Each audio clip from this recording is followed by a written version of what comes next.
Assalamualaikum dan salam sejahtera. Bersama saya lagi, Effendi Usman. Video kali ini saya nak tunjukkan panduan penuh apa yang ada pada antarmuka, tetapan, widget, fungsi pada Coros Vertix 2. Pertama sekali, saya mengucapkan terima kasih kepada pihak Coros Malaysia kerana sudi meminjamkan jam ini untuk saya buat review dan membuat video untuk panduan anda semua. Jadi, tanpa membuang masa, mari kita pergi kepada apa yang ada pada Coros Vertix 2.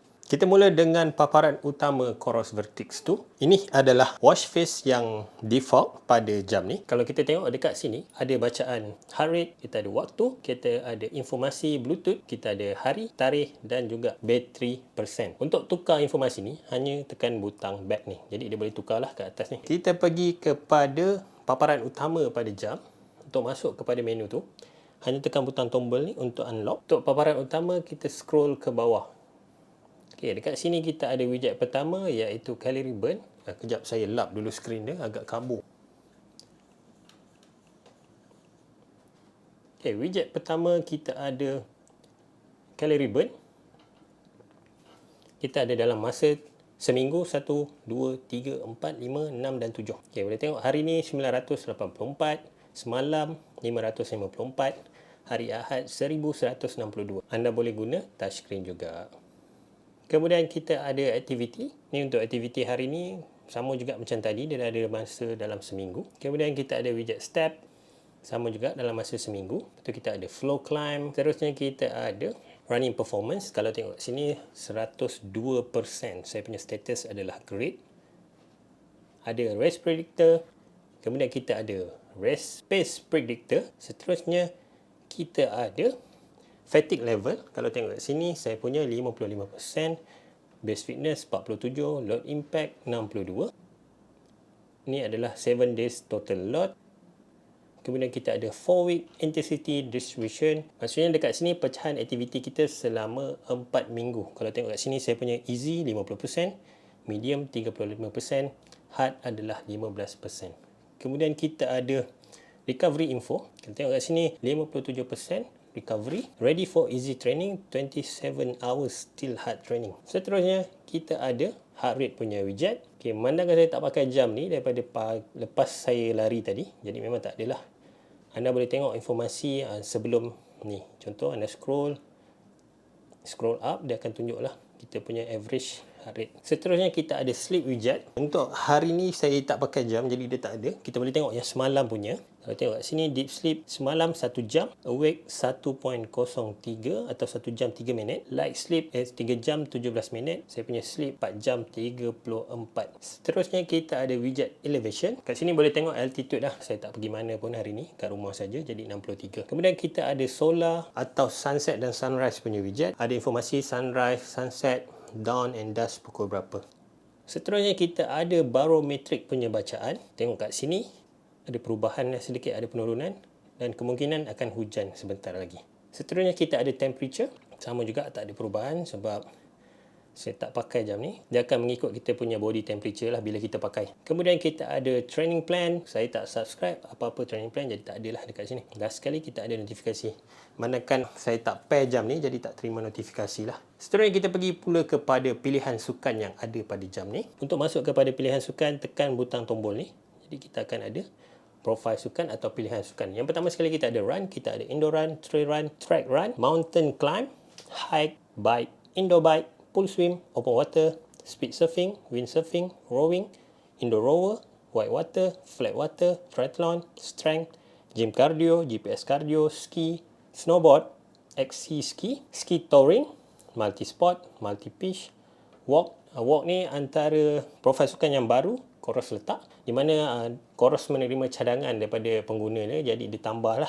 Bagus, dia orang mendengar cadangan pengguna Coros sendiri. Okay, itu saja untuk pilihan sukan. Kita tengok satulah contoh. Saya ambil indoor run. Okay, ini contoh paparan semasa aktiviti. Untuk treadmill, anda boleh set treadmill speed untuk dapatkan bacaan yang lebih tepat lah. Contoh anda punya treadmill speed 5 km per hour. Anda set dekat sini lah. Jadi dia punya bacaan akan mengikut bacaan treadmill. Selain itu juga kita ada setting. Boleh set activity alert. Untuk distance alert boleh buat kat sini. Pace alert pun boleh buat kat sini. Cadence alert pun boleh buat kat sini. Seterusnya kalau anda nak training berdasarkan heart rate, anda boleh buat kat sini jugalah.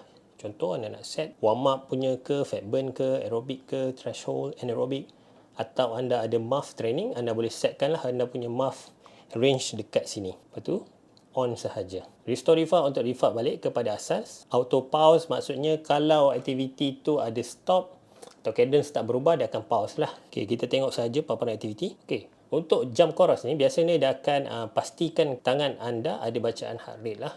Macam sekarang saya tak pakai, jadi dia akan keluar alert macam ni lah. Okay, please wait to start. Tak apa, kita skip saja. Okay, ni contoh paparan semasa aktiviti. Pertama kita ada distance dan juga pace. Lepas tu kita ada durasi aktiviti kita. Contohlah 10 saat. Untuk page kedua kita ada heart rate, kita ada cadence, time of the day. Ada training load, kita ada aerobic training effect, kita ada anaerobic training effect, lap time, lap distance, lap pace, distance dan juga pace. Untuk ubah data field ni anda boleh buat menggunakan aplikasi Chorus pada smartphone. Anda tak boleh ubah terus daripada jam, anda hendaklah menggunakan aplikasi Chorus pada telefon. Kemudian anda synckan, dia akan berubah.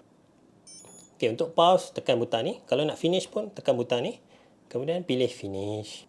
Tekan lama-lama, nanti dia akan finish. Okay, workout time is less than 1 minute. Save the data. So, tak nak, kita just tutup. Terusnya, kita pergi pula kepada pilihan lain. Contoh kat sini kita ada workout. Workout ni, kita nak tambah workout boleh letak kat sini. Contohlah anda nak buat jumping rope punya workout, anda boleh add dekat aplikasi Chorus dan kemudian sync, dia akan keluar dekat sini lah.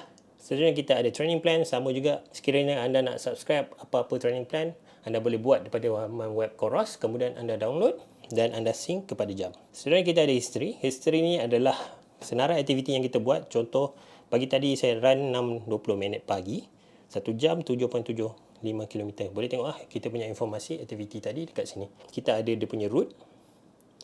Kita ada effect juga, running performance good, training load, threshold, aerobic TE, anaerobic TE, best kilometer. Sini adalah pecahan dia.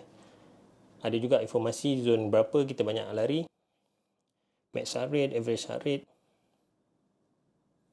Ni zone heart rate kita, average power, elevation gain, elevation loss. Ada juga informasi recovery time. Seterusnya kita pergi pula kepada sistem atau tetapan. Kita pergi pada yang pertama dulu. Kita ada do not disturb. Kita ada workout interface. Yang ni untuk tukar interface sahaja, tak boleh tukar data field. Kalau sini nak tukar dia punya background color kepada warna hitam, boleh. Biasanya pakai white lah. Auto scroll maksudnya semasa aktiviti, data field atau data page tu akan bergerak sendirilah. Kita off juga. Touch scroll on maksudnya anda boleh gunakan jari atau touchscreen untuk tukar data page. Message and call alerts maksudnya sekiranya anda dapat panggilan atau dapat message, akan keluar alert pada paparan antara muka semasa aktiviti. Okey, sini ada pair dengan phone, maksudnya untuk pair atau disconnect daripada kita punya phone boleh buat dekat sini lah. Saya dah pair dengan saya punya iPhone. Seterusnya kita ada sensor. Pertama sekali kita ada optical heart rate. Boleh ubah setting heart rate dekat sini lah. Kalau biasa by default adalah 10 minit. Sekiranya anda nak bacaan real time, anda boleh ubah kat sini lah. Tapi untuk jangka hayat bateri yang lebih baik, pastikan dia every 10 minit lah. Kemudian kita ada workout HR, maksudnya semasa aktiviti anda nak heart rate monitor on atau tidak, boleh buat dekat sini jugalah. Kita ada barometer. Okay, data source, sea level atau station pressure. Biasanya kita akan pakai sea level punya pressure lah. Display range, ni yang range tadi saya cakap ada 6 jam atau boleh set untuk 12 jam punya range atau 18 jam. Kemudian kita ada pressure unit, maksudnya unit untuk pressure tu biasanya memang kita akan pakai HPA lah, bukan mmHg. Tu kita ada juga feature storm alert. Sekiranya ada perubahan air pressure, dia akan bagi alert pada jam lah. Okay, kat sini ya. Compare barometer reading from last 3 hours with 3 hours ago to predict weather. Seterusnya calibration, kita boleh buat calibration elevation dekat sini. Pertama sekali boleh guna GPS. Anda boleh buat calibration jam menggunakan GPS, maksudnya kena keluar dan pastikan GPS connected, nanti dia akan calibrate lah menggunakan GPS punya elevation. Cara kedua, anda boleh gunakan enter elevation punya value. Sekiranya anda tahu elevation semasa, anda boleh letak kat sini lah. Contoh, katalah anda ukur dekat darat lebih kurang 16. Anda nak betulkan, anda calibrate, letaklah 16 kat sini. Kemudian kita ada calibration untuk kompas. Okay, please rotate the watch. Kemudian kita ada thermometer. Take off your watch for 30 minutes, enter the correct temperature. Maksudnya kat sini anda buka jam selama 30 minit dan ambil suhu bilik tersebut dan letak dekat sini. Nanti dia akan calibrate mengikut suhu bilik. Kemudian kita pergi pada accessories.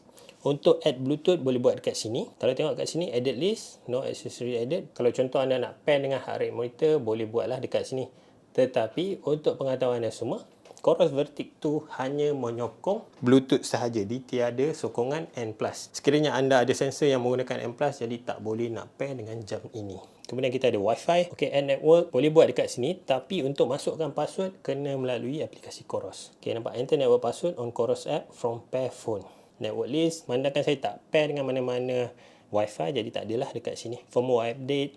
Kemudian kita ada music. Untuk add headphone pun boleh buat dekat sini. Okay, ni Jabra. Saya dah pair dah semalam. Boleh tengok headphone list. Okay, Jabra Elite Active. Connect now. Bila kita dah connect, kita boleh main lagu terus lah. Sekejap, saya cari lagu yang tak ada copyright. Kan kena flag.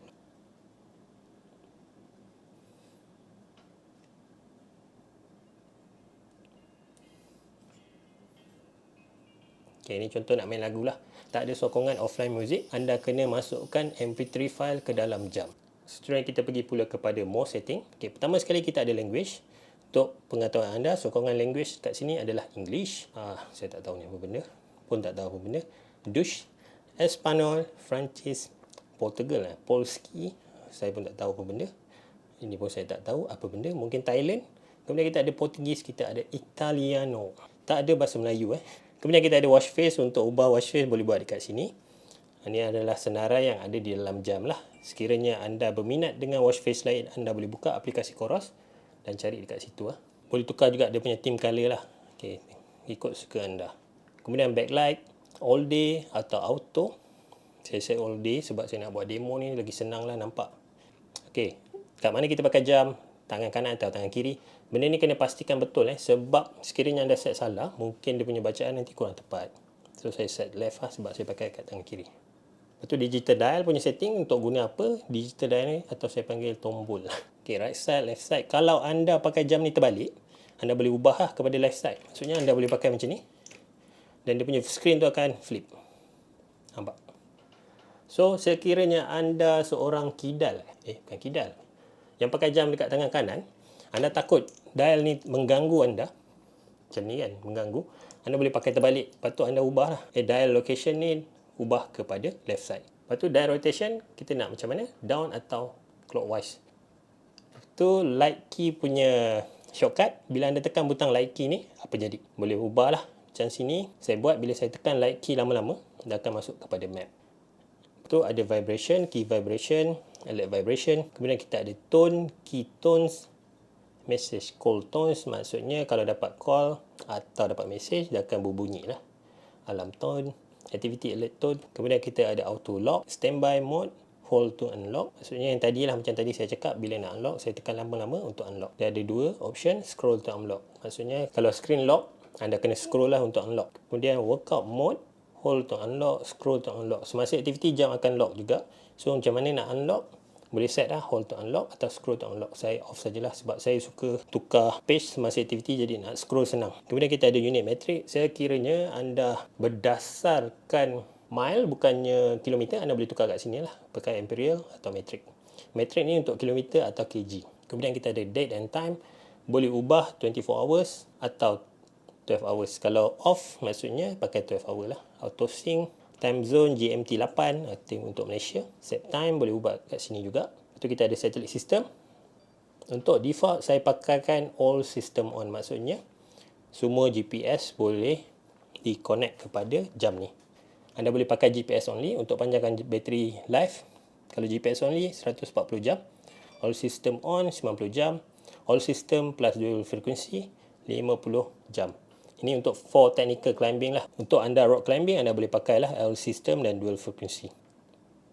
Lepas tu kita ada satellite signal. Satellite signal ni boleh tahu berapa banyak satelit yang ada pada masa sekarang lah. Kemudian anda boleh pilih lah nak pakai sistem mana. Tapi kalau anda pakai all system on, anda tak perlu risau lah, jam akan cari mana GPS yang terbaik.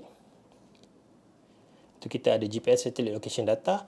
Ini adalah data untuk jam tahu di mana lokasi satelit. Pastikan anda punya GPS satellite data ni sentiasa up to date lah. Kalau tak up to date, nanti jam akan ambil masa untuk lock GPS sebab dia tak tahu lokasi satelit. Untuk update benda ni hanya perlu synckan dengan aplikasi. Nanti dia akan update sendirilah. Kemudian kita ada position format. Kat sini kita pakai latitude dan longitude. Kalau anda menggunakan MGRS boleh ubah kat sini lah. Okay, GPS mode, yang ni informasi mengenai GPS tadilah. Kalau GPS only, the watch connect to GPS only and takes reading per second, the battery lasts for 140 hours. So kalau all system, the watch connect to all available satellite. Maksudnya kat sini, kalau pakai all system, dia akan connect kepada mana-mana satellite yang available lah. Kalau all system, maksudnya the watch connect to available satellite in dual frequency. Dia lebih accurate, tapi untuk penggunaan biasa, saya tak suggest pakai lah sebab bateri akan makan lebih cepat. Kemudian kita ada map. Map punya setting boleh map direction heading up atau not up. Biasanya saya pakai heading up lah. Maksudnya dia akan ikut kita punya view lah. Kalau not up ni maksudnya utara sentiasa di atas. Map style. Okay, ni style untuk map. Kita ada landscape dan juga topo. Hybrid ni kombinasi antara landscape dan juga topo. Jadi saya pakai hybrid lah untuk dapat dua-dua punya informasi. Anda boleh juga setting tak nak map. Lepas tu kita ada altitude alert. Altitude alert ni biasa guna untuk kawasan tinggi lah. Jam akan bagi alert sekiranya kita melebihi 2500 meter ketinggian. Device info, informasi mengenai device. Software version berapa, hardware version berapa, Bluetooth version berapa. Okay, reset all untuk reset kita punya jam. Turn off untuk shutdown kita punya jam. Itu saja untuk setting. Kemudian kita pergi kepada menu seterusnya. Untuk akses kepada control ni, anda tekan butang back ni lama-lama. Okey, pertama sekali kita ada battery usage. Dekat sini ada informasi penggunaan bateri. 1 day ago, 11 day left. Maksudnya 11 hari untuk bateri habis. Dan ada jugalah informasi lain. Contoh kat sini, remain power 35%. Estimation daily use left, maksudnya 11 hari. Estimation max daily use left, 21 hari. Estimation GPS use left 32 jam. Last charge punya informasi pun ada dekat sini. Since last day charge. Okay, lepas tu dah ada pecahan lah penggunaan bateri dekat mana banyak. Contoh kat sistem 81%, backlight 12%, GPS workout 6%, daily heart rate 1%, notification 103 masuk dekat jam ni. Ya, kemudian kita ada metronom. Metronom ni adalah beeping lah. Sekiranya anda training berdasarkan cadence, anda boleh set dekat sini lah berapa cadence anda nak set. Contoh anda training cadence 176, anda set 176 lah. Anda kena ikut tempo ni. Kemudian kita ada Ultramax. Ultramax ni available in run, trail run, mountain climbing. Sekiranya anda pakai Ultramax ni, bateri akan lebih lama lah. Tapi bacaan GPS akan kurang tepat sebab jam akan menggunakan GPS dalam masa berapa minit sekali. Tak silap saya lupa dah berapa. Kemudian kita ada navigation. Kat sini apa map yang kita dah load. Ni contoh GPS file yang saya dah load lah. Kemudian kita ada map. Kat sini kita boleh check kita punya topo maps lah. Boleh zoom out. So nak zoom, boleh pakai tombol ni atau boleh pakai touchscreen. Kemudian kita ada map setting. Kat sini boleh tukar lah. Tadi setting ni saya rasa saya dah sentuh dah. Okay. Kemudian kita ada save location. Maksudnya anda nak save lokasi semasa anda boleh letak kat sini lah. Kemudian kita ada satellite signal. Satellite signal ni saya pun dah cerita tadi. Kemudian kita ada stopwatch. Kita ada timer. Boleh set alarm juga dekat sini. Watch face. Sama juga tadi dah cerita. Kemudian kita ada night mode. Backlight stay on until workout end. Kemudian kita ada setting atau sistem. Saya dah tunjuk tadi. Music untuk main lagu pun boleh buat dekat sini. Kemudian kita ada camera control. Ini antara features terbaru pada Coros Vertix 2 lah. Kita boleh control kamera Insta360 dan juga GoPro. Saya tak ada GoPro yang terbaru untuk demo. Kita ada do not disturb juga dekat sini. Kita ada kompas. Seterusnya kita ada broadcast heart rate. Ni untuk broadcast heart rate kepada device lain. Kita ada SpO2 untuk baca. Kena pakai jam. Nanti dia akan start measure lah. Okay, nampak ni measuring. Kemudian kita ada HRV test. HRV test ni anda kena pakai jam dan kemudian letak macam ni lah untuk bacaan. So, pakai selama 1 minit, nanti dia akan keluar bacaan HRV. Itu saja untuk menu control pada Vertix 2. Jadi itu saja, saya rasa saya dah sentuh semua perkara yang ada pada jam ni. InsyaAllah review penuh saya akan buat dalam video berasingan. Kita jumpa lagi dalam video akan datang. Jangan lupa subscribe, takut anda tercicir video review penuh mengenai Coros Vertix 2. Terima kasih, jumpa lagi. Assalamualaikum, bye-bye.